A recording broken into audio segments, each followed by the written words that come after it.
বড়দেরকে প্রণাম আর ছোটদেরকে ভালোবাসা জানিয়ে আমি শিপ্রা মজুমদার আজকে আবার একটা নতুন রেসিপি নিয়ে তোমাদের কাছে চলে এসেছি।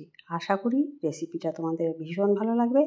তাহলে দেখতে শুরু করো এখন থেকে। আজকে আমি তোমাদেরকে কি দেখাতে চলেছি দেখো বন্ধুরা। এখানে আমি আলু নিয়ে নিয়েছি। আলুটার খোসাটাকে সুন্দর করে ছাড়িয়ে নিতে হবে। আমি পিলারের সাহায্যে আলুর খোসাটাকে ছাড়িয়ে নিয়ে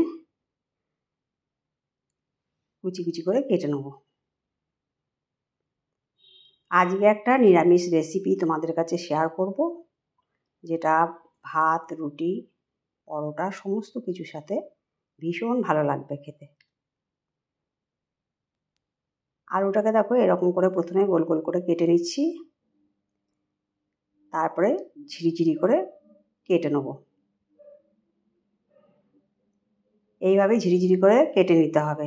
নিরামিষ তরকারি যদি আমরা একটু রকম ফের করে রান্না করি তাহলে কিন্তু স্বাদ এবং গন্ধ দুটোরই পরিবর্তন হয়ে যায় আর খেতে ভীষণ ভালো লাগে।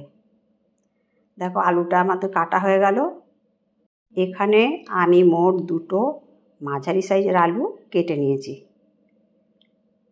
আলু ভাজা যেমন করে কাটে ঠিক সেরকম করে আমি সমস্তটা কেটে জলের মধ্যে খানিকক্ষণ ভিজিয়ে রেখে দেবো, তাহলে সমস্ত আলুর কষটা উঠে যাবে। এবার দেখো একটা মিক্সিং জার নিয়ে নিয়েছি। মিক্সিং জারের মধ্যে নিয়ে নিলাম 1.5 চামচ পোস্ত আর নেব 1 চামচ তিল। এটাকে সুন্দর করে মিহি পেস্ট করে নেব। আর এদিকে একটা কচি চাল কুমড়ো নিয়ে নিয়েছি। এই চাল কুমড়োটাকে প্রথমে 2 আধখানা করে কাটবো।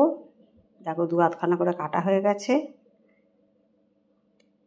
আমি পুরো চাল কুমড়োটা আজকে রান্না করব না, অর্ধেকটা রান্না করব। সামনের দিকটা আর পিছনের দিকটা আমি এভাবে কেটে বাদ দিয়ে দিচ্ছি। আমি চাল কুমড়োর এবারে অর্ধেকটাকে আবার 2 আধখানা করে কেটে নিলাম। তারপরে আমি এটাকে পিলারের সাহায্যে মোটা করে খোসাটা ছাড়িয়ে নেব। চাল কুমড়ো দিয়ে আমরা নানা রকম আইটেম খাই, কিন্তু এইভাবে একবার চাল কুমড়োর রেসিপিটা রান্না করে নিও। আজকে আমি তোমাদেরকে নিরামিষ চাল কুমড়োর ঘন্ট রান্না করে দেখাবো, কিন্তু একটু অন্য পদ্ধতিতে।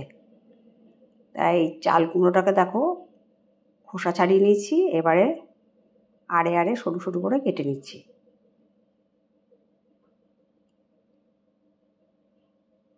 আমাদের সবজি কিন্তু অনেক কিছু দেখতে সুন্দর হয় আমাদের কাটার উপরে। যেমন তেমন করে কেটে দিলেই কিন্তু তরকারিটা দেখতে ভালো হয় না। ওটাকেও যদি একটু সুন্দর করে কেটে নেওয়া হয় সেটা কিন্তু দেখতে ভীষণ ভালো লাগে। তাই এরকম প্রথমে সরু সরু করে কেটে নিলাম। তারপরে আমি কিছুটা নিয়ে এরকম করে ঝিরিঝিরি করে কেটে নেব। যেমন করে আলুটাকে কেটেছিলাম সেরকম করে চাল কুমড়োটাকেও কেটে নেব।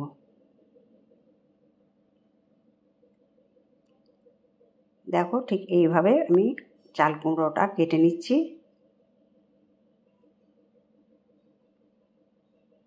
এই চাল কুমড়োর আইটেমটা এত সুন্দর খেতে হয়, মানে তোমরা একবার না রান্না করে খেলে বুঝতে পারবে না। তাই তোমাদেরকে রিকোয়েস্ট করব যে একবার অন্তত এইভাবে রান্না করে খেও। দেখো তোমাদের সাথে কথা বলতে বলতে পুরো চাল কুমড়োটা কাটা হয়ে গেল। তারপরে একটা বাটির মধ্যে আমি সমস্তটা নিয়ে নিচ্ছি। বাটির মধ্যে সমস্ত চাল কুমড়োটা আমার নেওয়া হয়ে গেল। আলু আর চাল কুমড়ো দেখো এরকম ঝিরিঝিরি করে আমি কেটে নিয়েছি। এরপরে ওভেনে একটা কড়াই বসিয়ে দিয়েছি। কড়াইয়ের মধ্যে সর্ষের তেল দিয়ে তার মধ্যে বড়ি দিয়ে দিয়েছি কয়েকটা। এটাকে লাল লাল করে ভেজে নিয়ে একটা থালার মধ্যে তুলে নিলাম। এরপরে ফোড়ন দিচ্ছি তেলের মধ্যে। জিরে, তেজপাতা আর কাঁচা লঙ্কা। ফোড়নটা থেকে যখন সুন্দর গন্ধ বেরিয়ে গেল, তারপরে আমি কেটে রাখা আলুগুলো দিয়ে দিলাম। এটাকে ভালো করে একটু ওপর নিচ নাড়িয়ে চাড়িয়ে নিচ্ছি। এরপর দিয়ে দেব 1 চামচ লবণ আর 1/2 চামচ হলুদ। নুন হলুদ দিয়ে আলুটাকে আবার ভালো করে নাড়িয়ে চাড়িয়ে নিতে হবে, যেন বেশ কিছুটা ভাজা হয়ে যায় আলুটা। এদিকে দেখো মিক্সিং জারে যে পেস্টটা করে রেখেছিলাম সেটা কড়াইতে ঢেলে দিয়েছিলাম। একটুখানি ফুটে ওঠার পরে বড়িগুলো ভেজে রেখেছিলাম সেগুলো দিয়ে দিয়েছি, কেননা বড়িগুলো বেশ শক্ত। এটা হলো হাতে পাকানো বিউলির ডালের বড়ি, তাই আগে থেকে দিয়ে দিলাম। আর দেখো পোস্ত, তিল আর কাঁচা লঙ্কা বাটাটাও কিন্তু অনেকটা কষে এসেছে।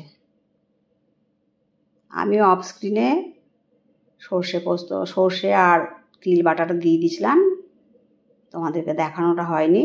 যাই হোক, এরপরে যখন পোস্ত আর তিলটা ভালো করে কষে গেছে, তারপর আমি দিয়ে দিলাম পুরো চাল কুমড়োটা দিয়ে এবারে ভালো করে ওপর নিচ নাড়িয়ে চাড়িয়ে নিতে হবে। এই কাজটা খুব সুন্দরভাবে ধীরে সুস্থে করতে হবে। তারপরে আমি এর মধ্যে একটা বাটি ঢাকনা দিয়ে দিলাম। ঢাকনা চাপা দিয়ে রান্না করলে কিন্তু বেশ অনেকটা জল বেরোবে। তারপরে স্বাদটাকে ব্যালেন্স করার জন্য আমি এখানে একটু চিনি দিয়ে দিয়েছি। দেখো বেশ খানিকটা জল বেরিয়েছে। এইটা দিয়েই সুন্দর করে রান্নাটা আজকে কমপ্লিট হবে।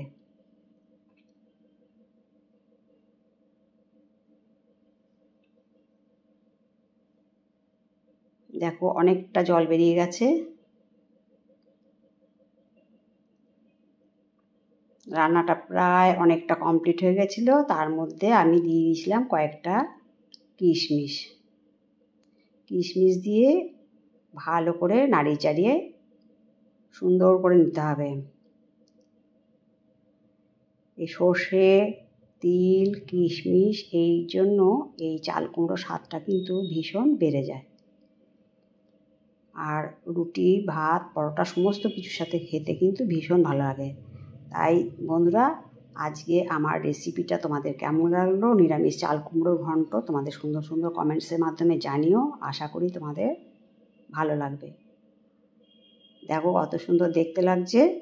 তাহলে তোমরা আমার প্রাণ ভরা ভালোবাসা নিও, কাছে দূরের বন্ধুরা। আর যদি কোনো নতুন বন্ধু এসে থাকো, অবশ্যই বেল বাটনটা অন করে দিও, তাহলে সমস্ত নোটিফিকেশান তোমাদের কাছে পৌঁছে যাবে। তাহলে আজকে এই পর্যন্ত রাখি। অন্য কোনো দিন অন্য কোনো রেসিপিতে আবার দেখা হবে। কেমন? টাটা।